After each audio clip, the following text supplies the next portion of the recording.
So we got a new headline for us Floridians here. DeSantis vetoes bipartisan legislation that would repeal free kill law. Not clued into what that means. The existing law prohibits lawsuits by unmarried adults over 25. This is so weird already. And their parents, what the hell, from suing for pain and suffering due to death caused by, ain't that something? Because I feel like my mom's thing wasn't, she passed at 63 years old. That's kind of young. Governor Ron DeSantis vetoing a bill that would have repealed a controversial state law. Just an hour ago in Fort Myers, the governor nixing a repeal of the so-called free kill law. It prevents some family members from suing doctors for non-economic damages following deaths related to medical malpractice. Non-economic damages. What are non-economic damages? Non-economic damages refer to the monetary compensation for subjective, non-financial losses resulting from injury or harm. That fits for where I am. These losses include pain and suffering, emotional distress, loss of companionship. How about all relationships and you're isolated, whatever. And loss of enjoyment of, if you're isolated, you're probably going to lose your loss of enjoyment for life. Unlike economic damages, which are quantifiable, like medical bills or lost wages, check. Non-economic damages are assessed by a jury and are based on if I'm watching this Diddy trial right now, I don't know how much faith I even have in my peers, are based on the impact of the injury on the injured person's life. Here's a more pain and suffering, compensation for physical pain. Maybe there was a reason I needed to see this, because I am in a class action lawsuit for where I live. The soil is also very gross. Nonetheless, I hear it's bad everywhere. All right. The governor explained why he's concerned it would negatively impact Floridians. Wait, let me see the sign. Wait. Come back. Play. It would lead to higher costs for Floridians. No, that's what I want to see. Florida Medical Association seals. Wait, once? I don't have. Explained why he's concerned it would Okay, Florida Medical Association wants Governor DeSantis to veto HB 60, I guess. Free kill. This is weird. Negatively impact Floridians. It would lead to higher costs for Floridians. It would lead to less access to care for Floridians. And it would make it harder for us to keep, recruit, and maintain physicians in the state of Florida. For years, advocates had been pushing for changing the law they say would bring justice for families impacted by malpractice. The legislature could override the governor's veto with 2/3 support in each chamber. I'm kind of confused. I didn't fully understand that at all. Free kill bill, what? So this state probably just did the... Now, we are here today to discuss one specific issue regarding medical practice and litigation. But before I do that, there's kind of a broader context that we're here. Since I've been governor, we have worked. Been a while. When I became governor in 2019, Florida was considered what they termed it a judicial hellhole. And part of that is because we had an activist judiciary, which really wreaked havoc in this state for many, many decades across a wide variety of issues. When I became governor, though, there is a 7-member court. It was a 4-3 split in the wrong direction. 3 of the 4, though, had mandatory retirement. So when I got sworn in, they had to leave the court. So I was able to make 3 appointments, and we've really transformed the court from that activist bastion where good reforms would just be batted down, more on political grounds than anything, into one that's much more predictable in upholding the law. And that's not even true in a medical context. It's true in the business context. It's true in individual freedoms as well.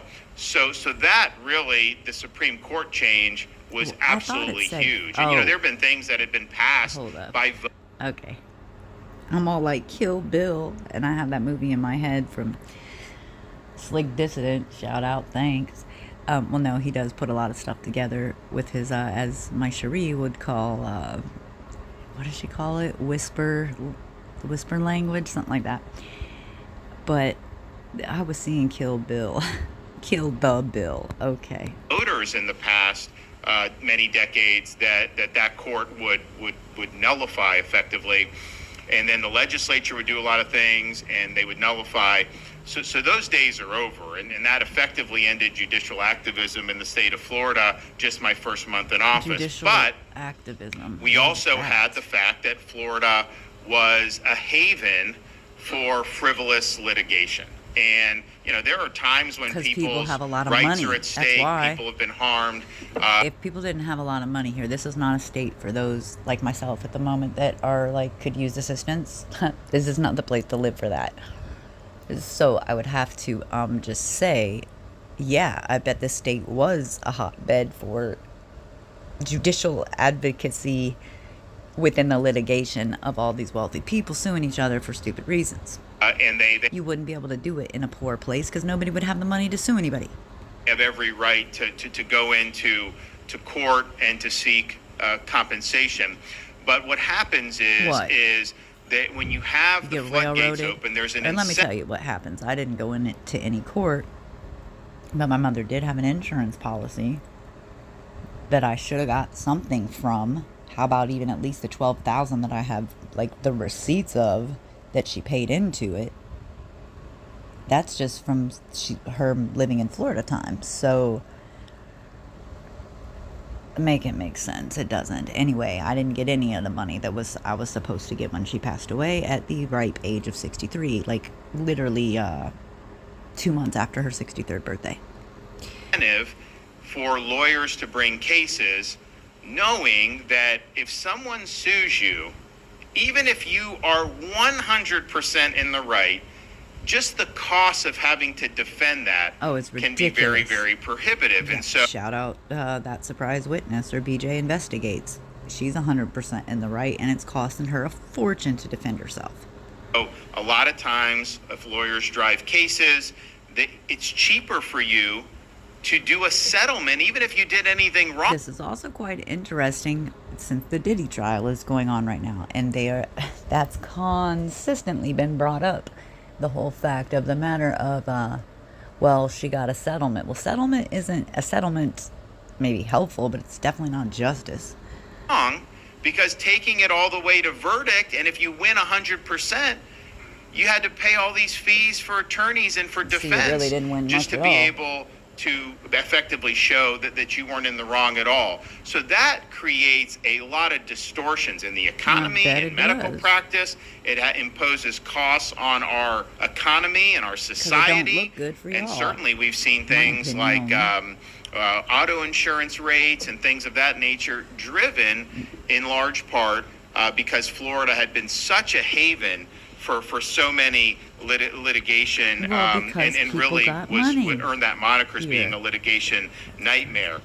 We have done a lot over the years to do really significant litigation reform, and that goes all the way back to 2019 when we curbed the unchecked use of so-called assignment of benefits that allowed third-party contractors to sue insurers directly. That drove up costs and clogged the courts with a flood of lawsuits. And you think about it, it's like you have a policy, you have a claim. If somebody has the reason to sue an insurance company, that should be fair game.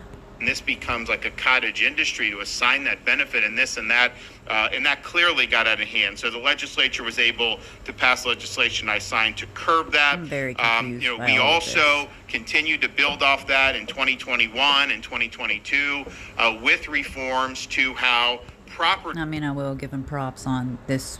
In 2020, this was the state to be in. I will say that because I did some traveling in 21, and whoo boy.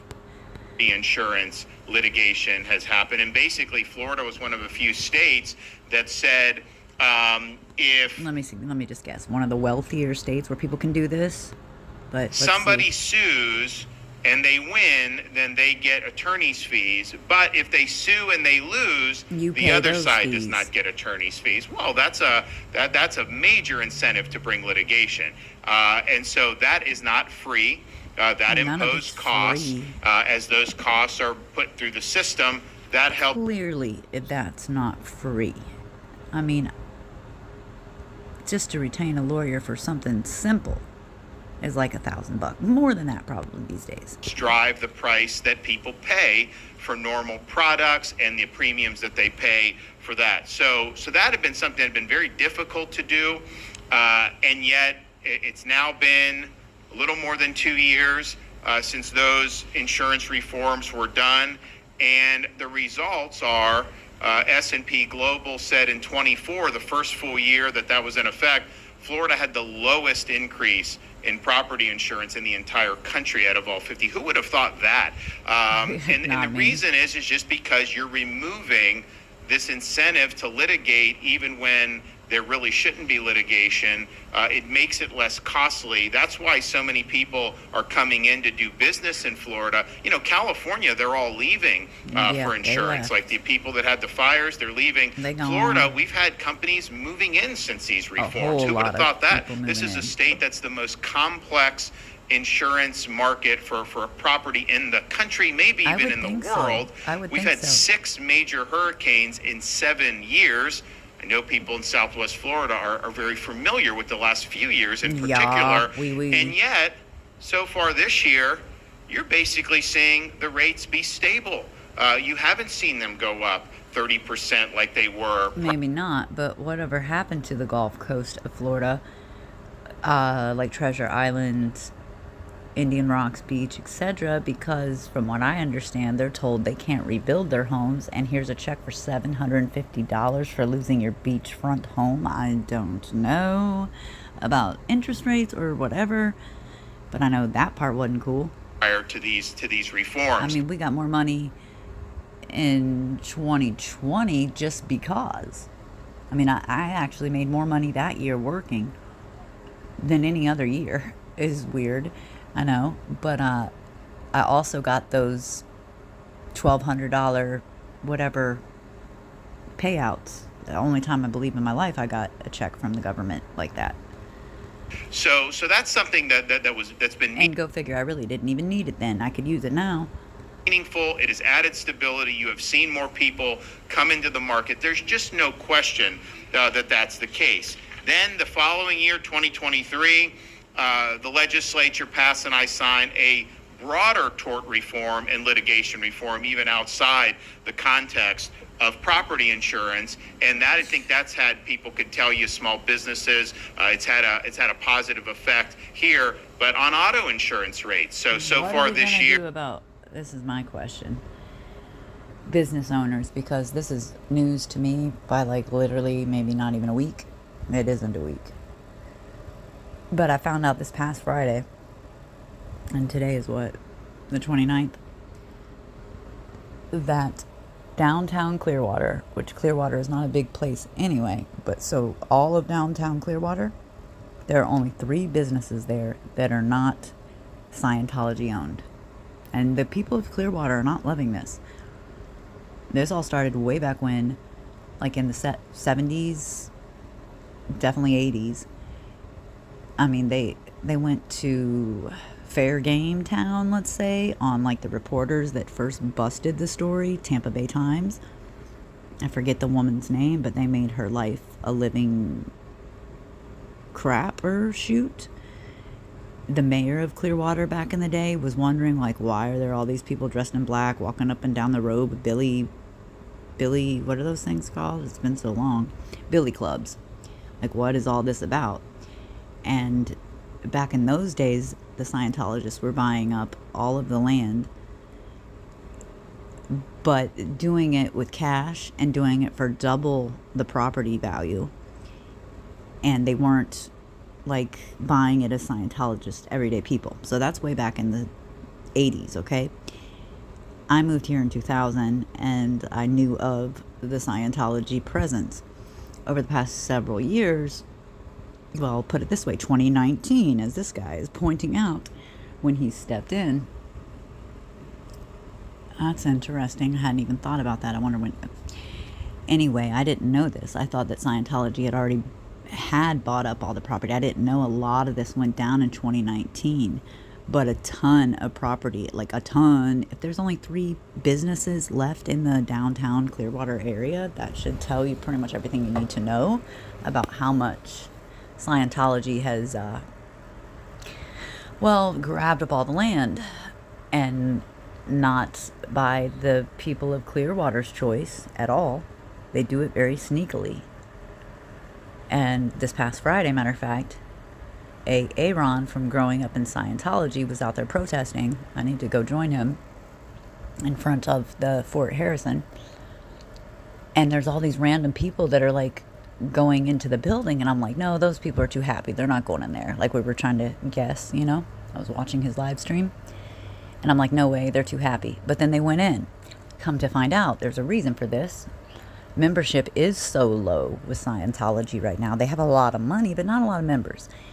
So they're renting out the Fort Harrison, like, I don't know, you know, the area for random events, whoever, like any business people around that want to have their event there. They're like doing it for hardly nothing, and just, I think, get people in the building, and then maybe try to convert them once they're there. What's funny though is this past Friday, you know what the event was about? Let me tell you. Crystals and meditation, which I'm all for, but Scientology is not, so that's a bit contradictive. All right, what else you got to say? The average auto insurance from the major companies is... Don't even go there about the auto insurance. This state is so stupid with the driver's license bit. Down 4 or 5% in Florida. It's up almost everywhere else, and auto insurance has been the #1 inflationary item across the country. Let's talk about auto insurance for a minute. If we wanted people to drive better, why don't we give you some money back at the end of the year? Like, if you don't get into any wrecks and you don't get any tickets, you get like most of your money back. I have a feeling that would be a much better incentive to get folks to drive correctly if they knew they got a large sum of money back, like a tax check or something at the end of the year. However, I will say, once I went from, you know, just barely above poverty level, income wise, I had 1 year I got a nice check, but then every year after that I've had to pay. So it's like you're just above poverty level and now you got to start paying. It's all backwards. Country over the last 4 years, and the only reason Florida saw a decrease, our drivers aren't getting any better, I can tell you that. Some of that has to do with all the influx of people, but also I think the insurance thing would be a good place to start. It's a tough nut to crack, you know, it just is. But the reason... And why don't we have trains? I mean, you can go from Tampa to the other side, like east to west, for not that much. But like, for this place being built up by Henry Ford and Henry Plant and the trains, or not Henry Ford, but Henry Flagler. Lots of Henrys, right? So many. Makes you wonder.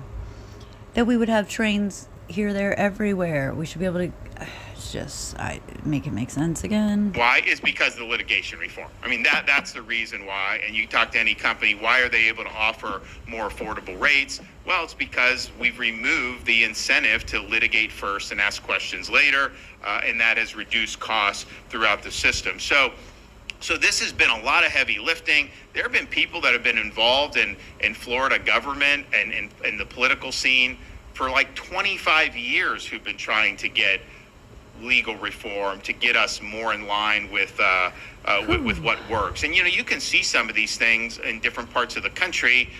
Texas did litigation reform, and they had positive results. Other states, honestly, even states like California have done some that you wouldn't think, but even they have done in certain areas. So that's what you do now. What, by cutting? I mean, let me just throw this in real quick. It has nothing to do with what he's speaking of, but speaking of California, I don't know, maybe a year ago, I heard that they were told that anybody that had a fireplace in their house had to like seal it off and they couldn't use it. Of course, no one did that. So now I guess like they're inspecting your place and making you seal it off and or install gas, which makes zero sense to me. If we're trying to be green and we're trying to just what? So that is weird. And I thought that was like maybe not true, but it is true. Like the wood fire burning pizza ovens, okay, that's one thing. But like to actually keep your home and your family warm, hence why like the whole way back in the day, if you're not good, you might get coal for Christmas. Well, getting coal for Christmas might not have been the worst thing back in the day because you could heat your whole house for a little while. For whatever reason, even though all these Republicans in the legislature have voted for these reforms and they've been praised for the reforms, you had a movement in the House of Representatives to undo the tort reforms that have been done and enacted in Florida and that had shown to have produced stability in some of these really, really tricky markets. And it failed in every instance except one, to even advance past the House. The Florida Senate said they wouldn't consider it.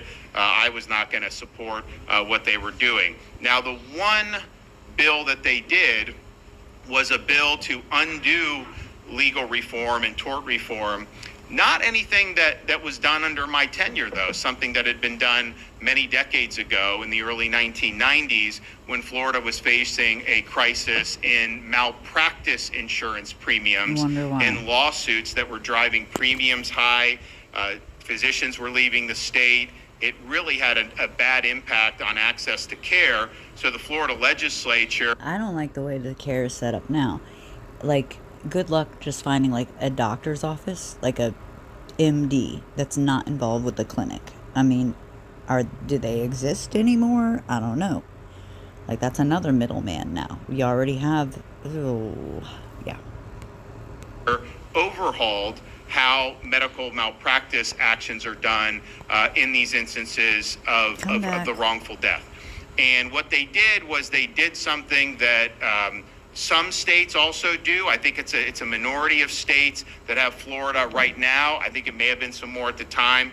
But what they basically said is, medical negligence, obviously you have a right to go in and get compensation. If something happens to you, of course, you can do that. But they limited 2 instances to where you could sue for economic damages, but you couldn't sue for so-called non-economic damages. And those 2 classes were if you had an adult child age 25 or older who was not dependent on a parent with no surviving spouse.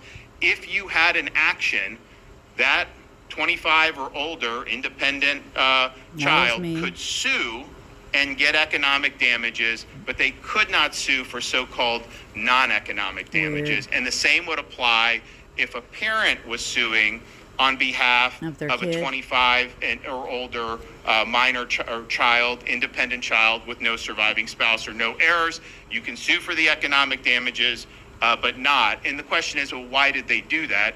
And they did it because when you talk about economic damages, those are quantifiable. You can say you were harmed, here's the damage, and you can recover.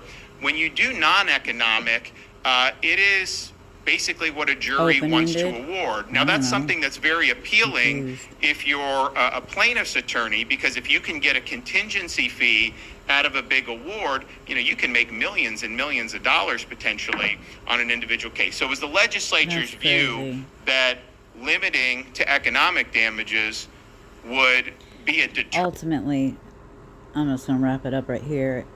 Again, as I kind of stated in the beginning, this is a wealthy state. So, of course, just what else do you have to say? Anything of anything?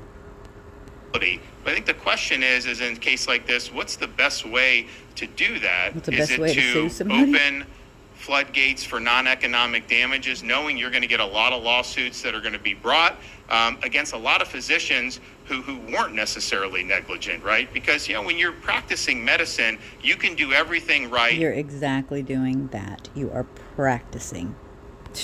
And you may not get a good outcome with the patient. There's not a warranty of cure. These are difficult things. No doubt, because the cure... Sometimes there's pluses and minuses for what a physician would do. A physician will consult the patient, tell them that here are the options, and sometimes a patient will opt for a course of treatment or a surgery, knowing that there's high odds that it may not be successful. And all these things are very sad. Majority of the time, it's not successful.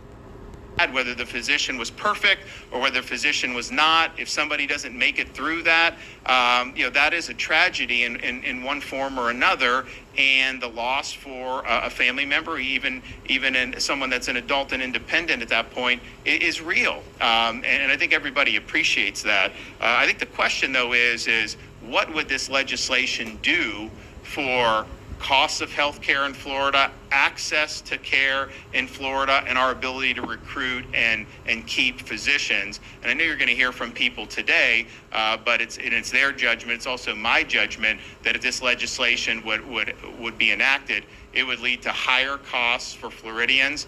It would lead to less access to care for Floridians, and it would make it harder for us to keep recruiting. Literally, that's the supposed marketplace calling me literally like 40 times a day, and it isn't even the marketplace. Trust me, it's not. And maintain physicians in the state of Florida, and we need more as it is now. The state's not shrinking, it's growing. Population continues to age. You're going to need more and more there. So what could have been done that would have made this acceptable? Well, I think two things could be done. One is focus on holding the physician directly accountable with regulatory actions. See, you do a malpractice suit, the physician doesn't pay it, it's the insurance company that pays it. So it's not a perfect or even a great deterrent. Well, that's why it's silly to have so many middlemen. Like, the doctors can't really do what they want because of the pharmaceutical companies, and then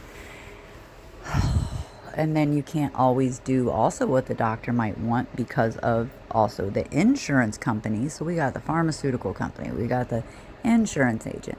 Now we have all these doctors under these clinics. It's getting a bit out of hand. For medical negligence, third parties paying the costs.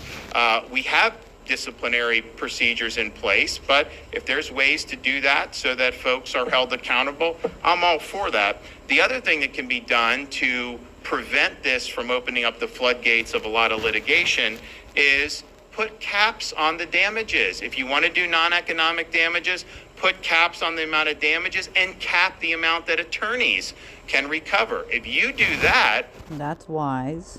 But how do you do that? Then you are totally disincentivizing frivolous lawsuits, because they'll know there's a limited amount that an attorney is going to knows that there's enough of those frivolous lawsuits be able to recover. And if you think about it, if you have no caps on the non-economic damages, that is an incentive to bring a lot of cases, and many of them probably won't be successful. But even then, you can probably get a settlement. Again, even if you haven't done anything wrong, there's going to be an incentive to settle, because it's very costly to go through with all this. Hella costly. And then, of course, if you can get a jury to do a big verdict, then the lawyer's going to get a lot of the money there. And sometimes, they're getting 35% of what would be awarded to an individual client, or in this case, one of the relatives. So that will incentivize more lawsuits. I'm very much convinced of that. So I told the legislature this going by, and I know they did try to do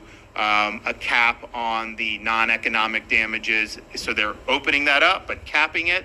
And then also limiting the amount that attorneys can recover. If you did that, I don't think you would see a major impact on the healthcare delivery system. I don't think you'd see a major impact on malpractice insurance rates, and I don't think you would see a major impact on access to care. But the legislature did this years ago for a reason, because they were responding to something that was spiraling out of control. And I don't think that what they've proposed here is going to put us on the strong foot without these additional safeguards. So for that reason, I'm announcing that we will be vetoing that legislation. I have been in contact with some of the legislators, particularly in the Senate. I think the change to do the caps failed by one vote in the Florida Senate.